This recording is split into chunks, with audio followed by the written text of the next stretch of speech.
Assalamualaikum warahmatullahi wabarakatuh.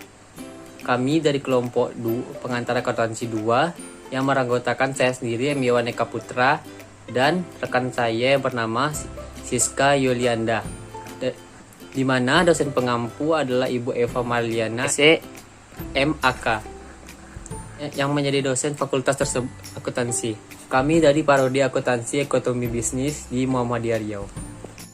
Baiklah, kali ini kami akan menjelaskan tentang laporan keuangan dari PT BRI Argoniaga Tbk. Jadi, laporan tersebut terdiri dari laporan keuangan, laporan laba rugi, dan laporan perubahan ekuitas atau modal. Salah satu skill yang wajib dimiliki oleh seorang investor adalah membaca laporan keuangan, karena membantu investor untuk membuat keputusan yang tepat. Jadi, video kali ini saya akan membaca laporan keuangan yang baik dan benar. Laporan keuangan itu wajib dipelajari oleh seorang investor karena terdiri dari 1. Kinerja perusahaan, 2. Posisi keuangan, 3. Prospek keuangan perusahaan ke depannya. Sehingga seorang investor yakin dan pasti untuk memberikan perusahaan atau membeli perusahaan. Cara melihat laporan keuangan perusahaan bisa melalui website idx.co.id. Di dalamnya terdapat laporan keuangan, laporan posisi keuangan, laporan laba rugi, laporan perubahan modal dan ekuitas, laporan arus kas. Baiklah, sebelum kita menjelaskan laporan keuangannya, sebelum itu kita akan mengulas sedikit informasi tentang PT BRI Argoniaga. Nah, apa sih PT BRI Argoniaga itu dan bergerak di bidang apa? Jadi, Bank BRI Argoniaga atau yang disebut BRI Agro adalah perusahaan yang bergerak di bidang perbankan yang berdiri sejak 1989 dan berkantor pusat di Jakarta. Sebelumnya, perusahaan ini dimiliki Dapenbun atau Dana Pensiun Perkebunan Nusantara. Kemudian, pada tahun 2011, perusahaan ini diakuisisi oleh Bank Rakyat Indonesia dan puncaknya pada tahun 2012, perusahaan berganti nama menjadi BRI Argoniaga. Perusahaan ini mencatat sahamnya di Bursa Efek Indonesia pada tahun 2003. Untuk laporan keuangan untuk PT BRI Argoniaga sendiri, yang pertama adalah laporan posisi keuangan, di mana laporan ini kita dapat mengetahui 3 poin penting. Yang pertama adalah posisi aset perusahaan. Yang kedua, posisi utang perusahaan atau liabilitas. Yang ketiga, posisi modal inti atau ekuitas. 3 posisi ini sangatlah penting bagi investor yang ingin menanamkan modalnya di perusahaan tersebut. Kenapa? Karena kita harus mengetahui modal inti dari perusahaan dan utangnya berapa dan total asetnya berapa. Seperti yang terlihat di samping, terdapat laporan posisi keuangan dari PT Argoniaga Tbk. Laporan ini menjelaskan kondisi total aset sebesar 28.492.262 rupiah. Didapat dari seluruh total akun yang ada di aset yang dimiliki oleh perusahaan.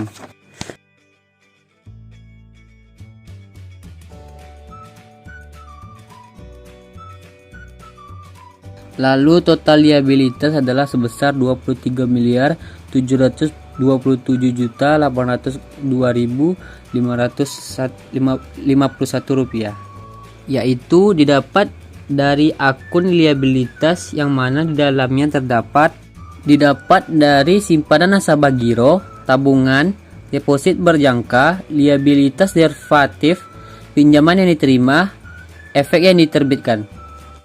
Kemudian adanya total ekuitas sebesar 4.287.690.221 rupiah. Jadi total keseluruhan dari liabilitas, dana sirka temporer dan ekuitas didapat dari total jumlah liabilitas ditambah dengan jumlah ekuitas.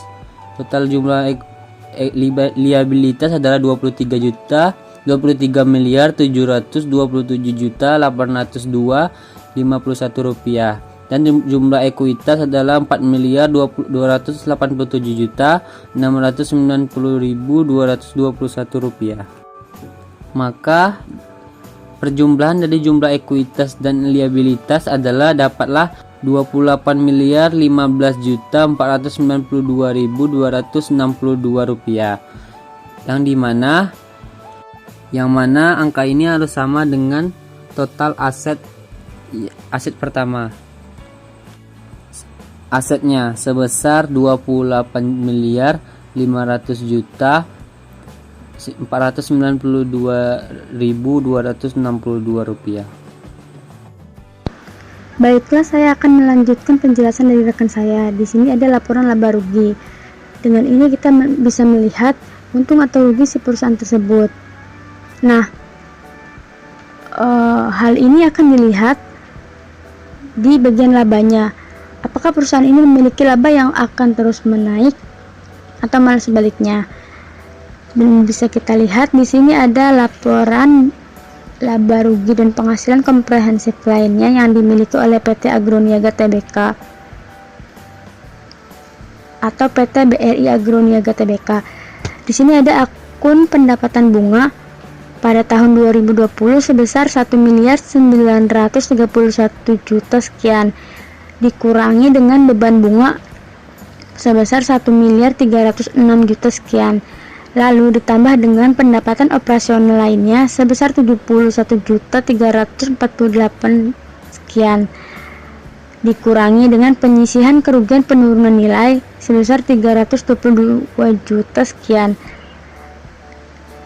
kemudian dikurangi dengan beban operasional lainnya sebesar 335 juta sekian, lalu ditambah laba operasionalnya 57 juta sekian, ditambah dengan pendapatan non operasional neto sebesar 6.422 sekian, kemudian ditambah laba sebelum beban pajak sebesar 64 juta sekian, lalu dikurang dengan beban pajak sebesar 32 juta sekian, dan ditambah dengan laba tahun berjalan yang dapat diatribusikan kepada pemilik entitas induk sebesar 31.261 sekian. Maka dapatlah total penghasilan komprehensif tahun berjalan yang dapat diatribusikan kepada pemilik entitas induk sebesar 117 juta sekian. Untuk kepentingan pengendalinya 0, laba tahun berjalan per sahamnya ada dasar sebesar 1,46 juta sekian. Lalu untuk dilusiannya sebesar 1,46 juta. Selanjutnya ada laporan arus kas. Nah, pada tahun 2020 akun arus kas dari aktivitas operasi sebesar 763 juta sekian, ditambah dikurangi dengan arus kas dari aktivitas investasi sebesar 271 sekian, dikurangi dengan arus kas dari aktivitas pendanaan sebesar 243 sekian. Maka dapatlah kenaikan atau penurunan neto kas dan setara kas sebesar 248 juta sekian. Dan untuk kas dan setara kas awal tahun sebesar 2.370 juta sekian. Kemudian kas dan setara kas akhir tahunnya sebesar 2.619 sekian.